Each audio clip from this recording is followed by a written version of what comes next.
Hey everyone, my name is Evan. I'm a member of the care team here at Sawgrass, and today I'm going to be walking you through all of the settings in Print Manager. So to get started here, whenever you go to print, this Print Manager window should always open.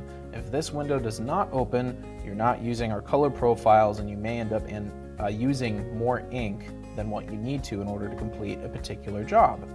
So when you open Print Manager, you're always going to start on the Material tab. This tab is really more or less just telling the printer what it is you're actually making. We always start with the substrate. Selecting your substrate is one of the most important things that you could ever do in Print Manager, as this is going to directly tell the printer how much ink to put down onto your page per substrate that you are using. So for example, the metal setting is going to use a different amount of ink than that of the polyester setting. And same with the ceramic mug, and so on and so forth. So I'm going to select mine as polyester. Now for print quality, high quality is always a safe bet. High speed is more if you need to do 20 jobs in 20 minutes. High quality really is just kind of the standard way to go to make sure that your quality of print is going to be the best that it possibly can. Now as for the paper settings here, these are all the papers that we have tested here in-house.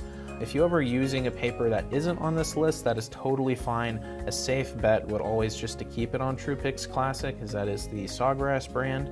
But if you are using a text printer, I would recommend selecting that, or if you have one that is listed here, go ahead and select it, as it kind of more helps with the weight of the paper, as that can affect some of your print settings. As for the source, this is just telling the printer where to pull the paper from, so if you only have one tray, then it's just going to stay on tray 1. Now this mirror button here, this is going to be automatically checked each and every time the Print Manager opens. The 2 times here that you'll want to manually uncheck this button is when you are sublimating using heat transfer vinyl or when you are using glass. Every other time you'll just want to keep that button automatically checked. So next we have the Layout tab. This is going to help the Print Manager kind of orient where your design is going to go onto your page. You can preserve layout from Designer. This is just going to preserve the actual page layout that you have if you're using a different creative software. Like if you're using Creative Studio, it'll just preserve the layout that you have from there. If you're using Photoshop, it'll preserve from there. Same for Silhouette, Cricut, etc. I usually let my Print Manager perform the layout for me, as this is going to directly show how big my design is going to be onto my page. So if I need to make any last minute sizing changes in my design software, I'll be able to check that here. So when you let the Print Manager perform layout, all of these bottom settings will allow you to play with them. So if you're using a larger page size than that of the US letter, 8.5 by 11, you can change that here. Since I am using the 500 model, the largest page that I can use is 8.5 by 14, as I don't have a bypass tray. So I'm going to keep mine on 8.5 by 11. That's where you would change your page size. Spacing in inches I will come back to, as that's more related to the Jobs tab. Trim white space is just going to crop any white space around your designs. Centering it is going to center it onto your page. Bleed lines is just going to put a black border around your image, so if you need any extra help trying to orient it onto maybe a shirt or a hoodie or onto a mug or a substrate or some type of substrate, it's just going to help you see it from the back when it's laying face down onto your substrate. Impose margins is going to keep your designs from entering into the page margins.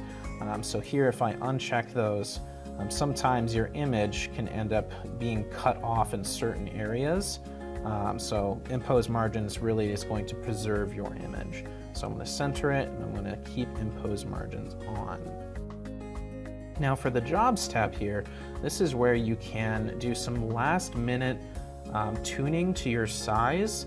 However, this is a full disclaimer here. If you need to make something bigger, do that in your creative software. You don't want to do that here in Print Manager, as what it essentially is doing is it's either going to stretch or it's going to compress the pixels per inch. So for example here, my width is 5.2 and my height is 4.1. If I wanted to change this to say 6.5, notice that it will make it bigger, but my pixels per inch is going to vastly decrease.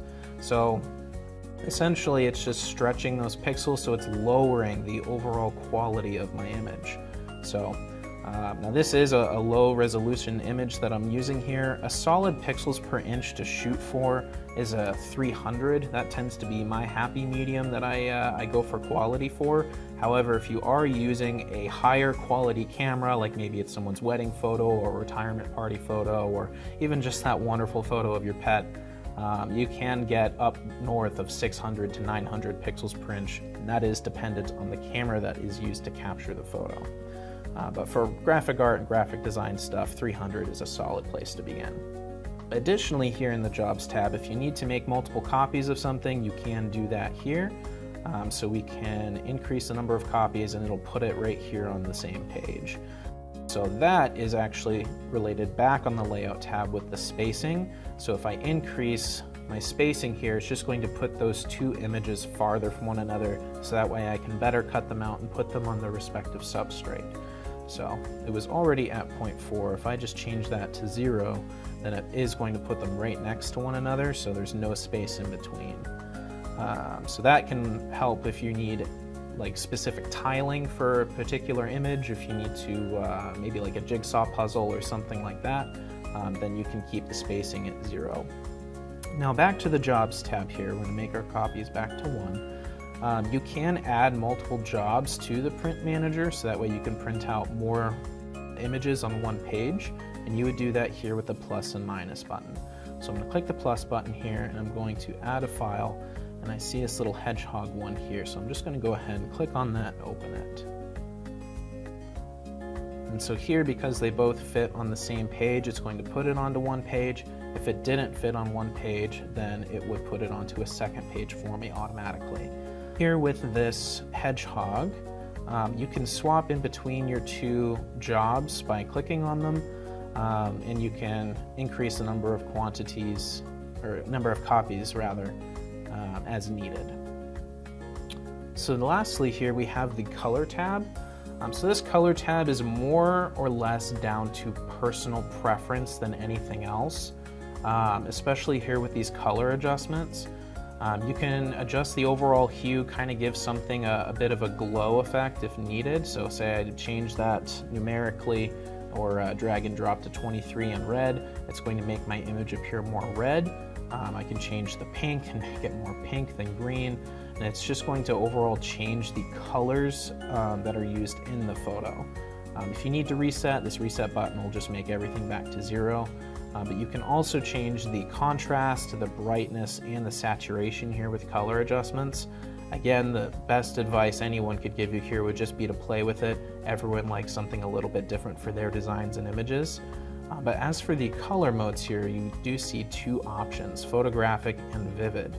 Now, photographic is pretty much what it sounds like. You'll want to use that for actual photographs, pictures of loved ones, pets, dogs, beaches, sunsets, anything nature has to offer. Photographic is going to help differentiate those shades from one another to help make them better pop out in your image. Now vivid, on the other hand, this is what most people will use for their graphic art and graphic design, as this is going to help saturate your colors a bit more and just make them more vibrant overall. Now that is to say, that is again up to personal preference. Some people like the way vivid makes their photographs look, and some people like the way photographic makes their images look, so it is up to personal preference there. So lastly here with the Other tab, so this is going to save all of your settings in Print Manager, and it's going to make a file known as a PRN file.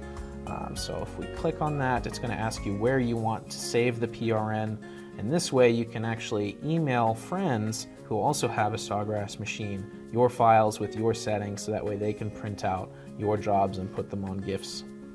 Alright, so I am ready to print. Thank you so much and take care. See you in the next one.